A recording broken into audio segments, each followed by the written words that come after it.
This is how you read time out of solid rock. Not with a machine, not with radiation, but with a dead animal. A geologist can stand in a quarry in Wales, pick up a slab of gray shale, and tell you it formed at almost exactly the same moment as a slab of rock sitting in a cliff in Morocco, 10,000 kilometers away. The same window of deep time. The same chapter in the planet's history. And they can do it without a laboratory, without measuring anything radioactive, without even leaving the field. The only tool they need is the fossil pressed into the stone. That fossil has a name. It's called an index fossil. Sometimes a guide fossil or zone fossil in older European literature. And here's the strange part, the part almost nobody tells you. The best index fossils on Earth are the ones that failed the fastest. The species that couldn't survive. The evolutionary dead ends. To tell time in stone, you don't want a winner. You want something that appeared, spread across the world, and then vanished completely, all in the blink of a geological eye. To understand why, you have to forget what makes a species successful in life, and think instead about what makes it useful in death. Picture two animals. The first one is so well built, so perfectly suited to its world, that it survives for 200 million years, almost unchanged. There are real creatures like this. The horseshoe crab has been crawling across the seafloor in nearly its current form since before the dinosaurs. A little shellfish called lingula has barely changed in close to 500 million years. We call them living fossils, and in the story of life, they're the great triumphs. The designs so good that time couldn't improve on them. In the rock, they're almost worthless. If you find one of these survivors pressed into a layer of stone, it tells you almost nothing about when that stone formed. That animal was alive for hundreds of millions of years, so the layer could come from almost anywhere in that vast stretch. It's like finding a brick in the rubble of a building and being told the brick was in production for 2 straight centuries. It barely narrows anything down. Now picture the second animal, the opposite kind. A fragile, specialized thing that explodes across the oceans, thrives for maybe 1 million years, and then disappears for good. In life, that's a failure. In the rock, it's gold. Because that species existed for such a thin slice of time, what geologists call a biozone, finding it is like finding a newspaper with the date printed across the top. If the creature was only alive for a single million-year window, then any rock that contains it had to form inside that same window, no earlier and no later. The shorter the life of the species, the sharper the clock. The moment that species first shows up in the rock record is called its first appearance datum, its FAD. And that single moment can anchor an entire interval of geological time. That's the central, almost poetic fact of an index fossil. Longevity is useless.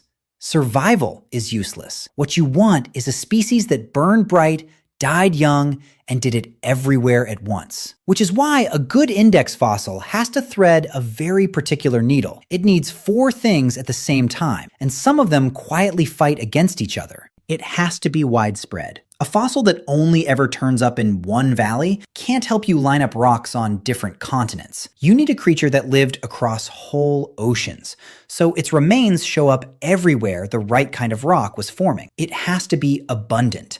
A species so rare that you'd be lucky to find one in a lifetime of digging is no use as a working tool. The great index fossils are the ones you practically trip over, the ones packed into the rock by the thousand. It has to be distinctive. If you can't tell it apart from a dozen lookalikes at a glance, it can't anchor anything. The best of them carry a shape, a structure, an ornament that's instantly recognizable, even to a trained eye squinting in a windy quarry. And then there's the hard one. It has to be short-lived.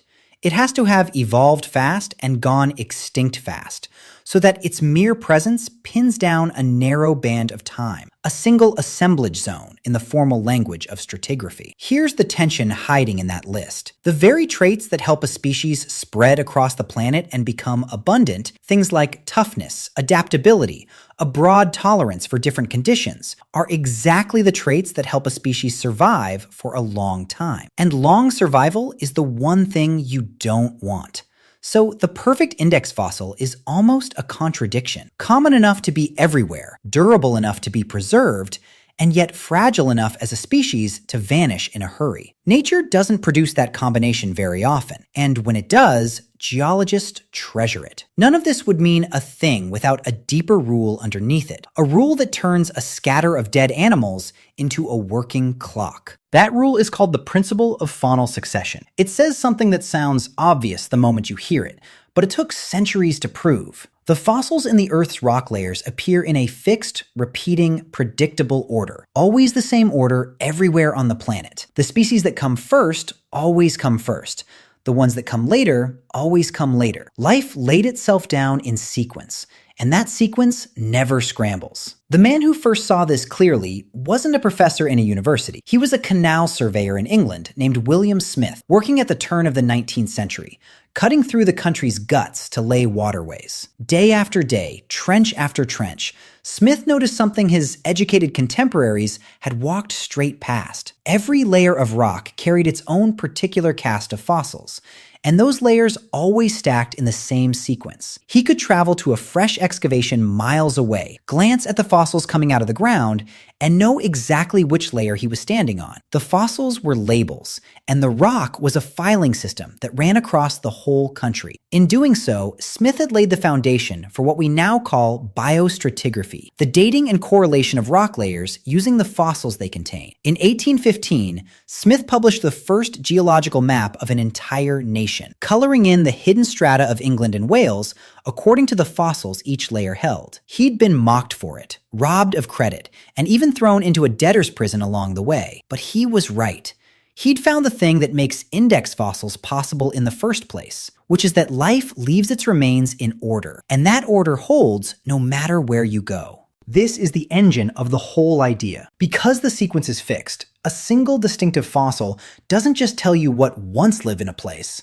It tells you where you are in the entire stack of Earth's history. Find the right species, and you found your exact position in deep time. This is relative dating. Not a number of years, but a position in the sequence. Older than this, younger than that. And because the order is the same in Wales and Morocco and Mongolia and Montana, you can match a layer here to a layer there and know they belong to the same moment, even with an ocean between them. That matching has a name too. Geologists call it stratigraphic correlation, and it's how the scattered rocks of a fractured planet get stitched into one continuous story. So which animals actually earn the job? Across hundreds of millions of years, a small cast of creatures became the great timekeepers of the rock. For the deep Paleozoic, the ancient world long before any dinosaur drew breath, running from roughly 541 to 252 million years ago, the champions are the trilobites. These armored marine animals swarmed the early seas, diversifying explosively in what we now call the Cambrian explosion, and they would not sit still. New species rose and fell constantly through the Cambrian and the Ordovician, each one lasting only a short stretch before the next one replaced it. That restlessness is exactly what a geologist needs. A particular trilobite means a particular sliver of the Paleozoic,